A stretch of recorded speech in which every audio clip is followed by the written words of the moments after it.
my name's Jamie Hadfield with Legends Health, Wellness, and Performance, and today we're at the Generator CrossFit Gym with co-owner David Burrell.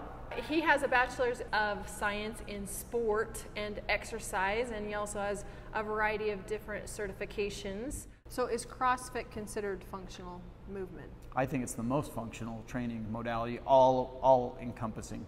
Yes. So how did you transition from your background into CrossFit? So my background in exercise science, so I grew up playing football. That was my background. I was exposed to strength and conditioning at a pretty early age.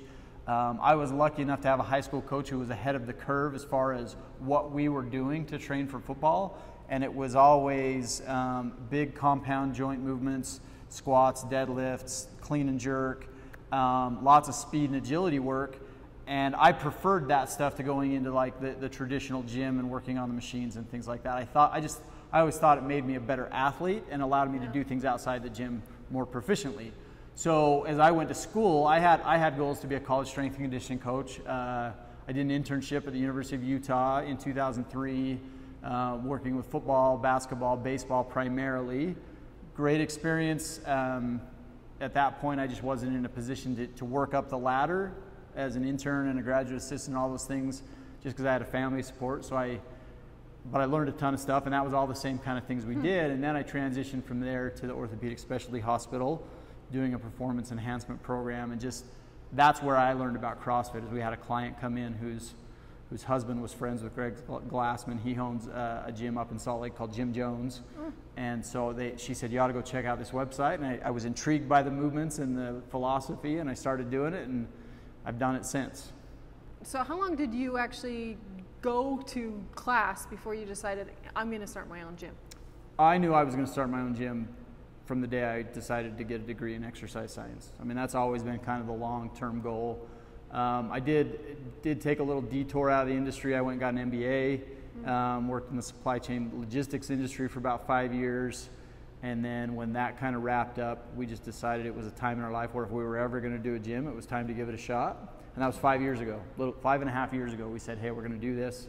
And then we just had our 5-year anniversary this month. Wow. So, well, congratulations. Thank you.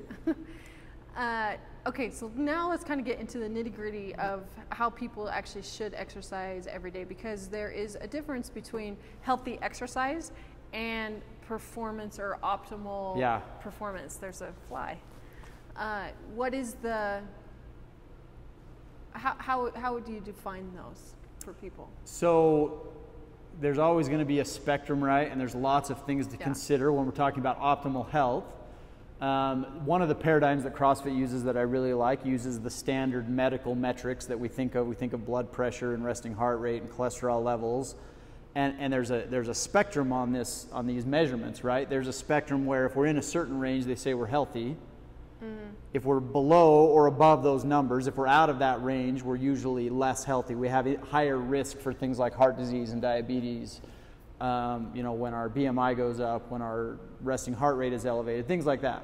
Well, on the other side of that spectrum, if we can do things in a fitness capacity to improve those markers, if we can reduce our cholesterol, make our heart stronger so it pumps more blood per beat, that's really a buffer against illness, right? And so if I'm training for all those things in a well-rounded program that takes into account not only cardiorespiratory fitness, not flexibility, not stamina, not strength, but all of them, then it's going to make me more well-rounded. And just really, for me, the best thing about CrossFit is it's designed to give you a better quality of life outside the gym.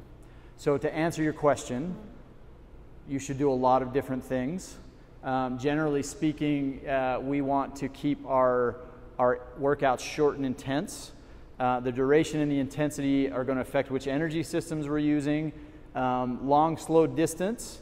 I just tell people, if you love to run, if that's a mental thing for you and you feel good about it, keep doing it. If you're doing it because you think it's the best way to be healthy long term, let's sit down and talk about some things that we can add in that will make your time spent working out more effective.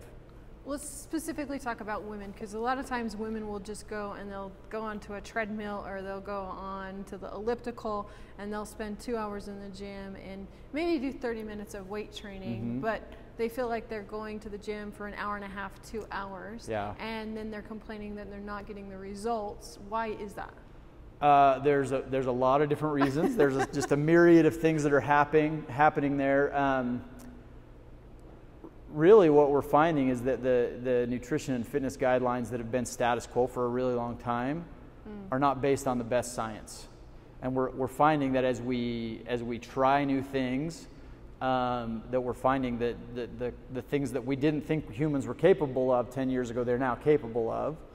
And for women especially, you know, this idea of long, slow distance, if I got to go run, right? Yeah. My wife went through the same experience. After she had her third baby, she was just feeling like she wanted to be leaner, and she set a goal to run a marathon, which I thought was an awesome goal. I supported her 100%. But her experience was that she didn't get any leaner, she didn't get any lighter, and she didn't even always feel better. But that's what she thought she had to do to be healthy. Well, as we started to educate ourselves, learn more about better nutrition, learn more about the benefits of CrossFit, and then started to apply those things, what we found was that even though we don't have a large longitudinal study that says this, that our sample size of 1 produced positive results. And when your N equals 1 shows that, and then it's times 10,000 people or 100,000 people, there's got to be something there, right?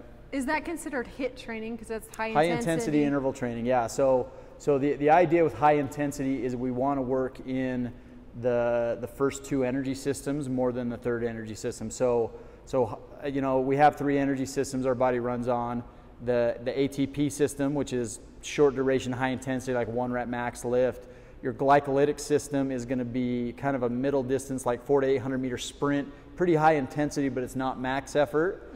And then beyond typically 2 to 3 minutes, depending on training, you're going to start to get into the oxidative system. Well, what research has found is that as we work in the first 2 energy systems, we'll maintain our cardio baseline. But the more time we spend in that long, slow distance in the oxidative or the aerobic system, it diminishes our ability to work in the first 2 systems. So we spend more time in CrossFit in the short, intense, like a long workout for us. We do hero workouts occasionally to honor fallen veterans and service members. Those can be a little longer, but generally speaking, like a 20-minute workout in a CrossFit gym is a pretty long workout. David, there's a big scene with CBD and medical marijuana and how it actually helps people post-workout. What are your thoughts on CBD? So when we look at the things CBD has shown to improve, one of them is anti-inflammation, and that's probably the biggest benefit we see.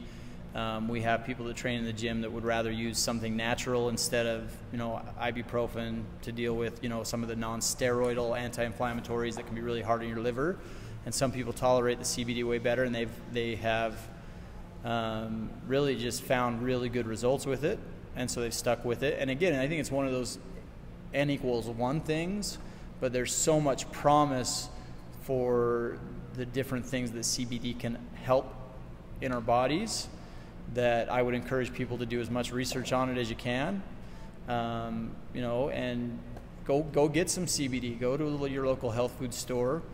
If you're comfortable with the research you've done, try it and see how you feel. And I think that's the ultimate test for an individual is if you understand the science and you know that it's completely separate from the THC, which is the high part of the marijuana or the cannabis plant. The CBD has so many potential benefits that in my mind, I've got some chronic abuse back issues that I'm dealing with now, and the CBD has helped me to maintain the inflammation and function while I do other modalities, chiropractic and medical care to deal with that. The CBD allows me to function day to day. Has it helped other CrossFit members? I know a ton of CrossFitters who use it for recovery. I mean, again, inflammation is your biggest enemy in recovering from your training. And so anything you can do to help that, whether it's CBD, whether it's ice baths, whether it's massage therapy, all of these things play a role. And I think the athletes are finding individually what works best for them, with their training philosophy and what they're doing and how they feel. But it really comes down to find out how you feel. If you can measurably say that it makes you feel better and perform better. Have you noticed, has anyone ever said anything about the neuroprotective effects to you? I haven't done a lot of research. I've heard a little bit, read a little bit, but I haven't spent a lot of time digging into the actual research behind that. But it, with all the other things that CBD can do to help our body, it wouldn't surprise me. I've recently read some research that it helps with insulin resistance. Have you done I have read that, yep. I just know that that really the insulin resistance is the biggest thing that we fight. It's not necessarily the insulin resistance that starts to build when we have constantly high sugar in the blood, but weight loss, fitness is really tied to how well we balance that insulin response. So anything that we can do to be more sensitive to a little bit of insulin means our pancreas is going to last a lot longer and do what it's supposed to for our whole life, right? When we're constantly elevated blood sugar, you take a lot more insulin to bring that out of the blood, and the less insulin that takes, the better. What's your different perception of CBD versus THC or cannabis medical marijuana? Have you done any research there? I've done a lot of research there, and my personal opinion is that it's all medicinal. I don't see any reason why marijuana shouldn't be legal.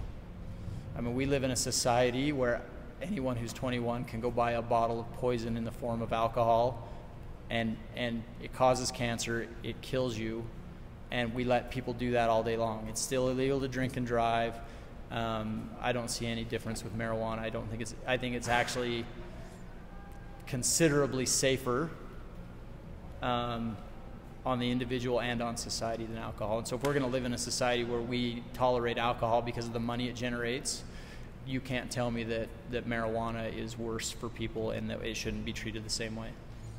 Now, I believe you've had family members that have had cancer and possibly used medical cannabis? I don't know, not any direct family members that have used it. I have a sister who is looking into it, she just had a double mastectomy. She was diagnosed with breast cancer, but as far as I know, she has not yet taken that route.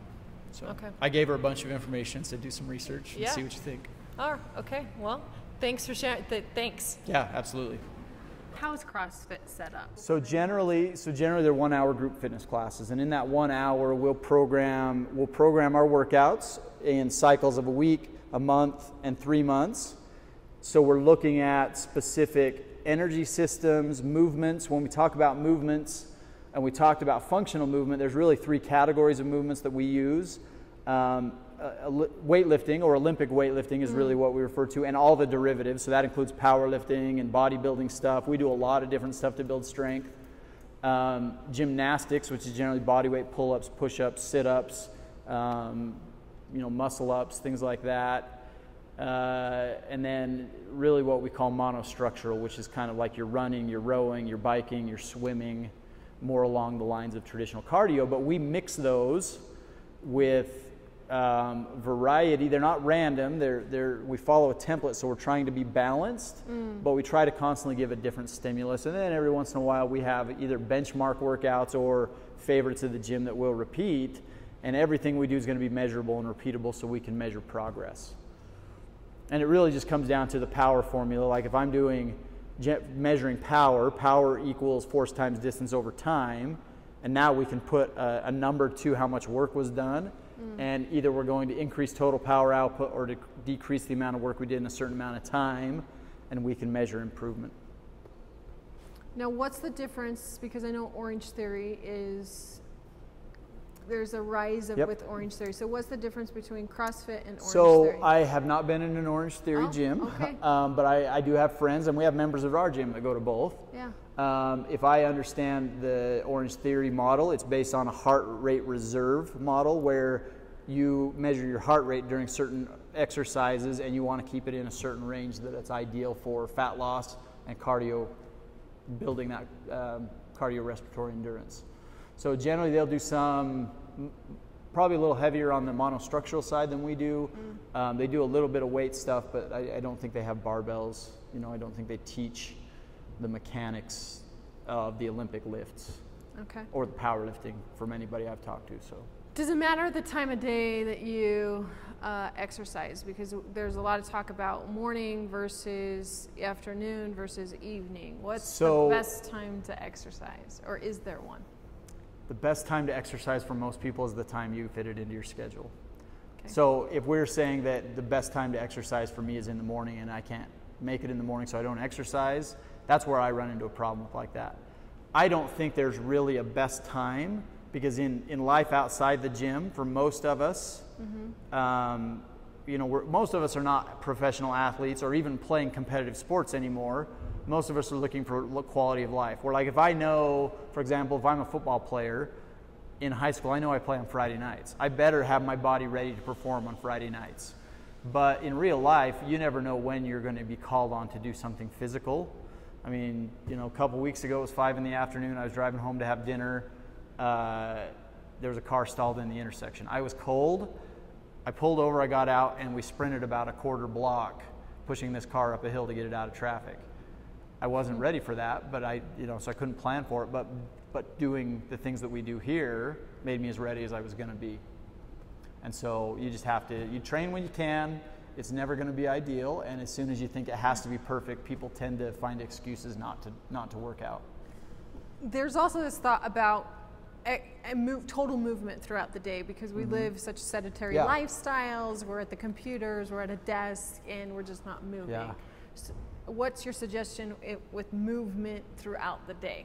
Get as much as you can whenever you can find it. Don't ride the elevator, don't take the escalator, park at the back of the parking lot, use the stairs. Anywhere you can add it into your life, even if you just go for a walk. I mean, for most people, you're going to get more health benefit from going for a 30-minute walk at a brisk pace than you are to go for a 30-minute jog, right? It's just the threshold of how much you're stressing your body. So, just be as active as you can. Look for ways to be less sedentary and be more active, and every little thing helps. Okay. What about different types of exercise in nature? Is that supposed to be more beneficial than actual gym? I think that's super individual. I know people who I've got a friend who's an ultra runner. She runs 50 and 100 mile races, and she hates to run on pavement. So if there's a race on pavement, she won't run it. But if it's on a dirt track in the mountains, she doesn't care how long it is. So for her, that's what she really enjoys. I know people who have quit going to the gym they went to because somebody asked them to go outside and do a workout at a park one day, just to mix things up. So I think that's really individual. Okay, what about muscle soreness? So are we supposed to get sore every time we lift? So I will say that for a lot of people, and there's in the scientific research, there's a lot of debate about what actually causes that delayed onset muscle soreness. My experience is this: if you are doing the same things repetitively, it gets less, right? If you have a routine that you do the same movements on Monday and Thursday and Tuesday and Friday, or Monday, Wednesday, Friday, you just do the exact same routine, your body's going to adapt to that. In a CrossFit gym, because we are constantly varying the stimulus, we see a lot more soreness because we're doing things that we're not developing a routine for. And really, one of the things that I love about it is it trains the nervous system to be adaptable, to do different things. And respond. And to respond, quicker, faster. And so what we find, from a training standpoint, is people tend to fail at the margins of their experience, right? So the more experience we can give people inside a safe setting like a gym, the better prepared they will be for things outside of the gym. And the biggest thing, and I wanted to say this earlier, but you asked about women. This is so empowering. I've seen women's their lives completely change because of the mindset. Because we come in here and I tell every woman that comes into our gym, the barbell is magic, because it's going to make you realize that you can do hard things, and it applies to everything else you do. It's awesome. Wow. I think we all need that. I think exercise helps us outside of our everyday life. Absolutely. Anyways. Now, let's talk about nutrition. Okay. Some people will say that it's 80% diet, 20% of what you do in the gym. How much is, and let's talk about aesthetics versus just overall health. Okay. So I will say that it's probably closer to 95% nutrition, especially for aesthetics or performance. we just tell people you can never outwork a poor diet. It just doesn't happen. So that kitchen component, especially for aesthetics, is huge. Because when we're talking about aesthetics, our bodies are each an individual machine that are all fine-tuned to run however we've fine-tuned them to run. Some of them run better than others genetically. Some of them run better than others because they've taken better care of their body.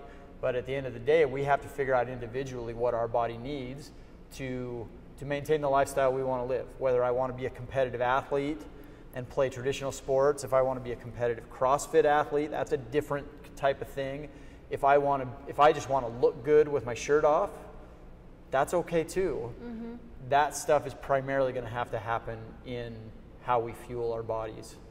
And then the training stuff is going to help. It's going to make a difference, but I can come in here and train as hard as I want. If I don't have the nutrition side down, I'm not going to see the results, and it's going to be frustrating. But is that a Mediterranean? Is that a keto? Is that a paleo? What type of diet is that? I don't know about all the labels. I'll tell you where. So I eat mostly paleo. So, and when I say paleo, you'll have people argue. I eat food as close to their natural source as possible, as unprocessed as possible. When we go to the grocery store, we try to shop on the outside of the store for fresh fruits, vegetables, things that will go bad if you let them sit. Generally, the things in boxes are bad because we avoid. We 100% avoid any industrial seed oil, any canola oil, corn oil, safflower oil. Those, if you know what those plants look like, you wonder how do they get oil out of them, and it's a really industrialized process. It's just awful for us. So cold pressed oils, olive oil, avocado oil, coconut oil, and then in the CrossFit template is basically that. It says there's two pieces of it. The food quality piece says eat meat and vegetables, nuts and seeds, some fruit, little starch, and no sugar, right? Mm-hmm. And then the second piece is where we start to get into the measuring of it, right? And it says keep intake to levels that support your activity or your life, but do not support excess weight, right? So that's where everybody's got to kind of figure out what are you doing, how much fuel do you need, and it's usually not like I can just hand one person a template. Everybody's going to have to tweak that on an individual basis. So journaling becomes really important. Yeah, especially when you first start, because most people just don't have a connection to what the food content and quality that they're actually putting in their body does. Mm-hmm. And most people, for women, we see a lot of women who underestimate, they think they're eating more than they are, and most women are under eating and wondering why they're not being lean, and it's because their body feels like they're starving. And then a lot of men eat like they did when they were teenage boys. Right? That you just don't realize that as you get older and your metabolism starts to slow, you can't continue to eat the way you used to. And then I just tell people, I say, we were educated growing up, the food pyramid, the my plate. Yep. A lot of nutrition is changing. We're seeing a lot of different data coming out, but really it's come down to just food quality is critical, good sourced. Obviously when we talk about meat, that can be controversial. Quality of meat is important. There's a big difference between beef that was grass-fed its whole life, that was free range, and then beef that was grown on a feedlot, that was raised on a feedlot, fed corn and antibiotics, right? Do you believe that people actually should be eating meat, or because there's a lot of vegetarians and vegans out there? Here's what I will say, and I'm gonna quote somebody that knows a lot more about this stuff than I do. So a guy named Rob Wolf, he is a real smart guy. He's spent a lot of time researching this, and he has an amazing personal story about his journey through this. But basically, what he says is you can survive off of plant-based proteins, right? If you get the right amino acids, you can survive. But the cultures that live on that type of thing for long periods of time never thrive, right? Animal proteins provide a lot of nutritional value that it's hard to get from plants. And I know that there's moral reasons that people don't eat meat. That's fine. Mm-hmm. Understand that it can be done without a protein-based diet, but it's harder and you have to be more disciplined. But if that's how you feel, absolutely. What about whey protein and protein powders? There's all these protein powders we get at GNC, and whey protein, hemp protein, pea protein. What's the difference? What type of protein should I be buying? Eat meats and vegetables, nuts and seeds, some fruit, little starch, and no sugar. So I encourage people to get the majority of their nutrition from real food. Things like protein supplements can be a good bridge the gap. Sometimes, especially if you're having a hard time getting enough protein. The different sources, it just depends on what you tolerate. Whey is a milk byproduct. For a long time, the dairies just threw it away. A lot of people who have lactose intolerance don't tolerate whey protein very well, especially the casein protein, because it's just a little bit harder for us to digest. I prefer some of the other sources. I like the vegetarian proteins. I've used bone broth protein. I know there's companies that make collagen protein. So find what works for you. My opinion is, with the exception of a few supplements that have had a lot of research done on them, that most of the supplement industry, because it's pretty unregulated, is a placebo. People work harder because they're spending money on it. And so, if that's the case and it helps you to stick to your program, do it. Just be cautious that you may be taking something that doesn't always say what's in it. And that's the biggest problem with the supplement industry right now, is it's not very regulated. How important is sleep with performance? The most important. You can't overstate how important sleep is, because sleep is the body's way of returning to homeostasis and resetting all the hormones in our body. And when that doesn't happen, whether we're chronically fatigued, we just are having a hard time sleeping, that raises cortisol and chronically just causes lots of havoc in the body when we're out of balance. It's hard. Our body's pretty smart. It knows when things are out of the ordinary, and it's trying to protect itself when it feels like it's not getting something it needs, because it thinks there's a scarcity.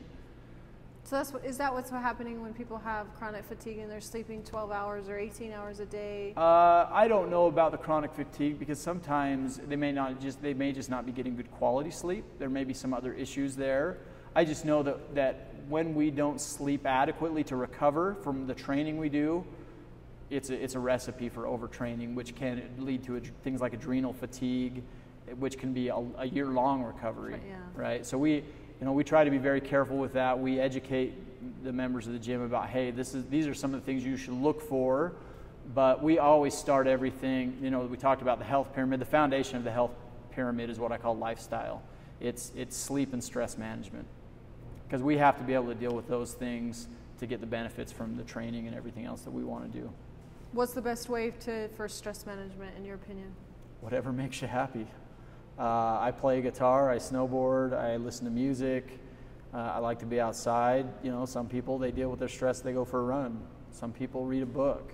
Whatever you can do to unwind and recenter, that stuff's important.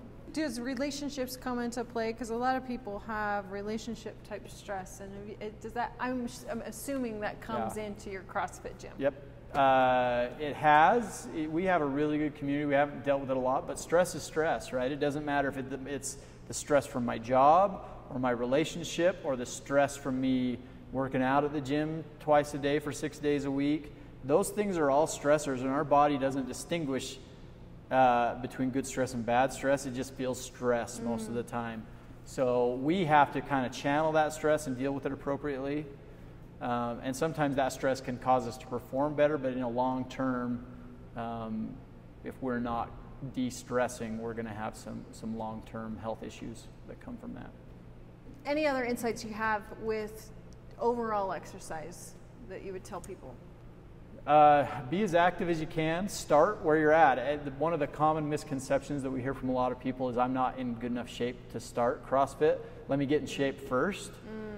Start where you're at. One of my favorite things about CrossFit is it's ultimately scalable. We talked about those movements. I can have a 60-year-old woman in my class and an 18-year-old high school kid doing the same exact movement at intensity that's appropriate for their stage in life.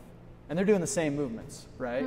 So don't feel like you have to get a certain point before you can start. Just start. I mean, the old adage that says, when was the best time to plant a tree? Do you know that adage? Share. 20 years ago was the best time to plant a tree. When's the second best time to plant a tree? Today. Don't wait. I mean, it's one of those things. I tell people, look, you're not going to come to the gym and get a quick fix in 6 weeks. You know, anybody that we bring into our gym for a temporary, like whether it's a boot camp or a challenge or a transformation training, we tell them the first day, this 6 weeks is just long enough to help you develop a habit and make this something you do for the rest of your life. Because that's really the goal. Fitness, health, it's just one of those things where it's never static. We're either getting better or we're getting worse. And for most of us, you know, we get to a point where we start to age. We have to combat that aging process. And the best way that I know to do that is to be active as long as you can. Find things that you enjoy to do.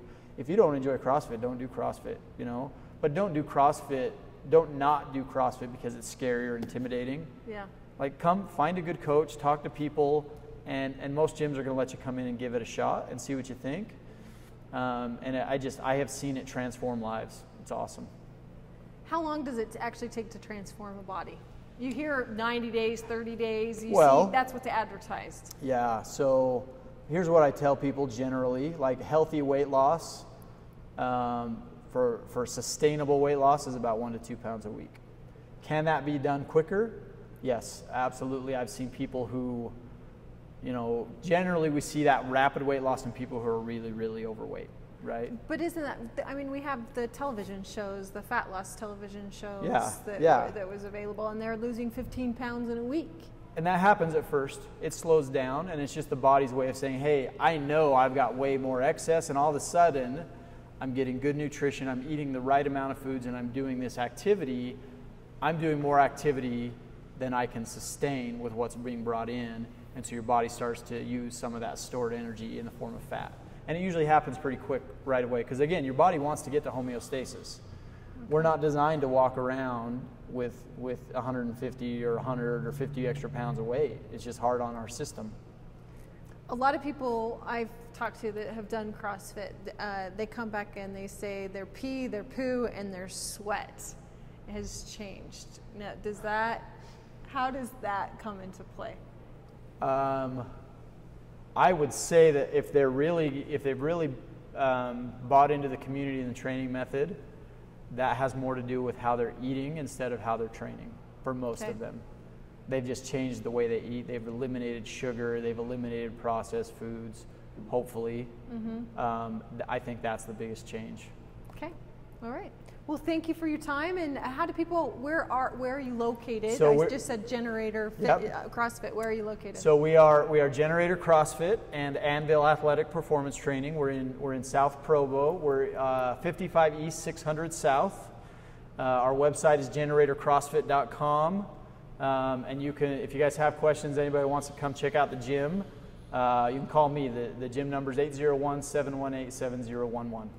Great, fantastic. Well, thank you for your time Absolutely. Today, and we look forward to putting all of those things into practice.